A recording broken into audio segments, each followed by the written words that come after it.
Salut à tous, alors aujourd'hui on se retrouve pour une nouvelle review d'album et on va parler de La tête dans les nuages de Jul. Vous avez bien entendu, on va parler de Jul.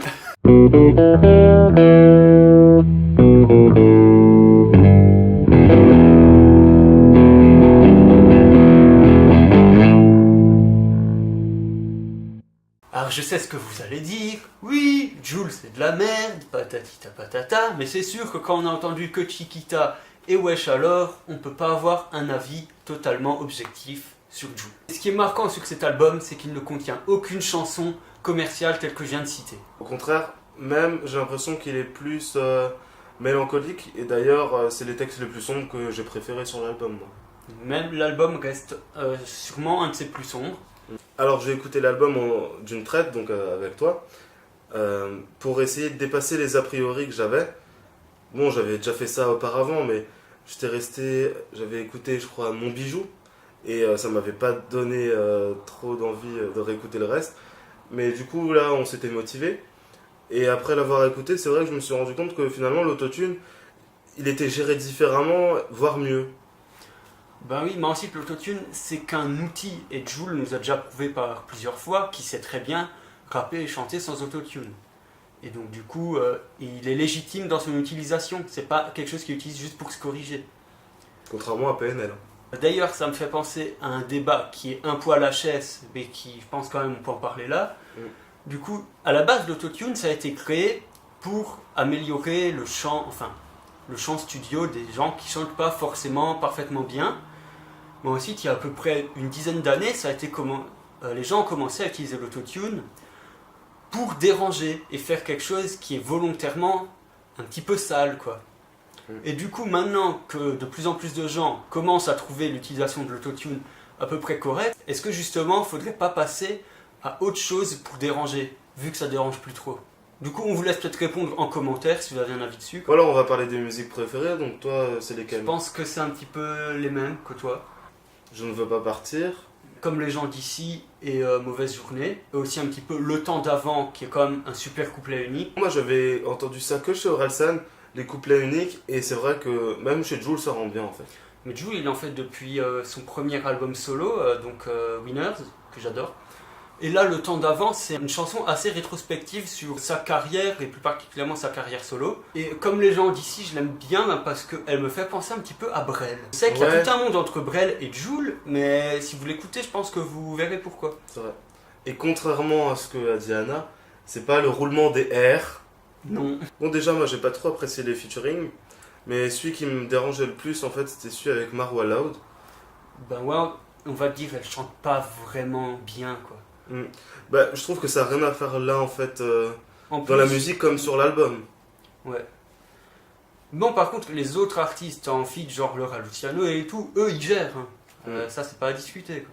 Bon, instrumentalement parlant, Jul, c'est bien. Mais en plus, il faut préciser que Jul compose la plupart de ses instrus. Bah, il me semble qu'il y en a que Ben, une ou deux qui ont celle pas où été il est en feat, c'est pas lui qui les a produits, produits composés, mais le reste, c'est lui. Bon, après, je vais pas dire que c'est des instrus sublimes, mais honnêtement, elles sont quand même bien. Et Il y en a même qui sont assez émotives. Ouais, mais ça fait... Il y en a certaines, effectivement, qui transmettent des émotions, mais il y en a une, ou pas beaucoup, qui ont vraiment beaucoup d'instruments, et ça, moi, j'aime bien. Bah, surtout, il passe par vachement de sonorités différentes. Évidemment, comme les gens d'ici, ils utilisent même de la guitare. Acoustique. Oui, et donc c'est assez marquant. Évidemment, il y aura toujours quelques instrus qu'on oubliera plus que d'autres, mais il a quand même un putain de niveau, quoi. Et à tous ceux qui critiquent Jul en disant « il est trop bête et tout », bah, je vous mets au défi de faire des instrus comme ça, parce que pour composer comme ça, faut pas être demeuré. Bon, alors moi, ce qui me dérange dans son écriture, c'est que il n'y a pas tellement de rimes, malgré le fait que je sais que ça se fait beaucoup. C'est pas Mais si, c'est il y a pas une beaucoup, obligation. de rimes, sauf que des fois, il lui arrive de faire d'autres figures de style que des rimes. Voilà. Telles que des assonances, des allitérations, et pour moi ça en fait une écriture beaucoup plus riche que des gens qui se contenteraient de faire des rimes. Et ça, je suis bien d'accord avec toi, mais le truc qui me dérange, c'est que du coup, il modifie des mots. C'est-à-dire que bon, il fait du verlan parfois. Je sais que c'est Il super utilise de utilisé. l'argot marseillais qu'on comprend pas tous. Voilà. Mais il y a beaucoup de choses qui font que parfois il utilise des mots où par contre j'ai eu quelquefois du mal à savoir ce que ça voulait dire, quoi. Bon, ensuite il y a Rap Genius quand même, Voilà. qui indique pas mal de trucs, quoi.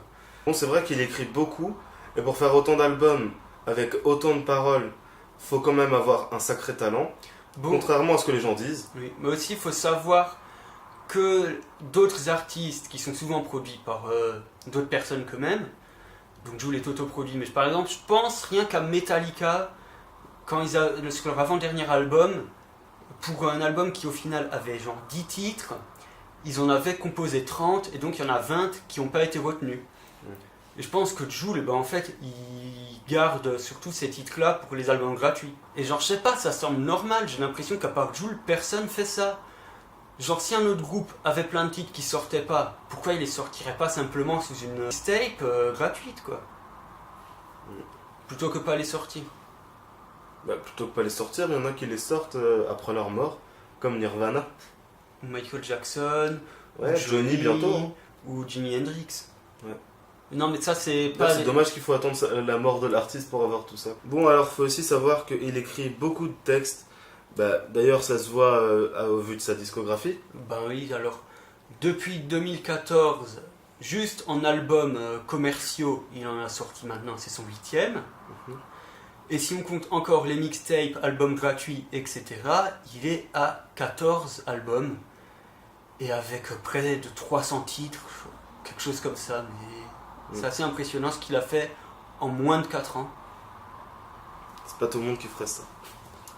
Et en plus, cet album a 19 titres et dure 1h15. C'est beaucoup. Et en plus, il écrit beaucoup de chansons, mais surtout, dans ses propres chansons, il écrit des longs couplets, des longs refrains.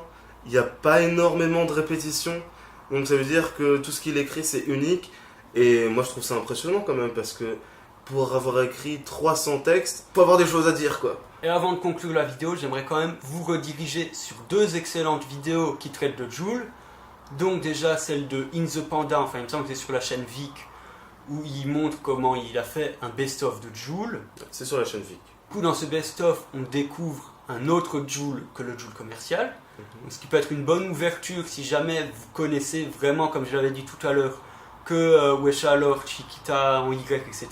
Sinon, il y a aussi Link the Sun qui a fait un diptyque sur Jul.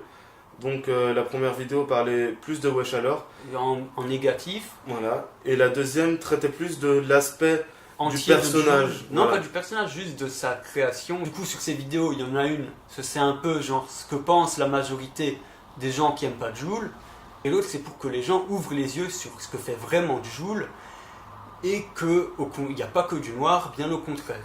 Bon alors pour conclure, moi j'ai pas vraiment aimé l'album. Tu l'as pas détesté, non? Voilà. J'ai trouvé que c'était un album moyen. Voilà, il sera clairement pas dans mes préférés de l'année.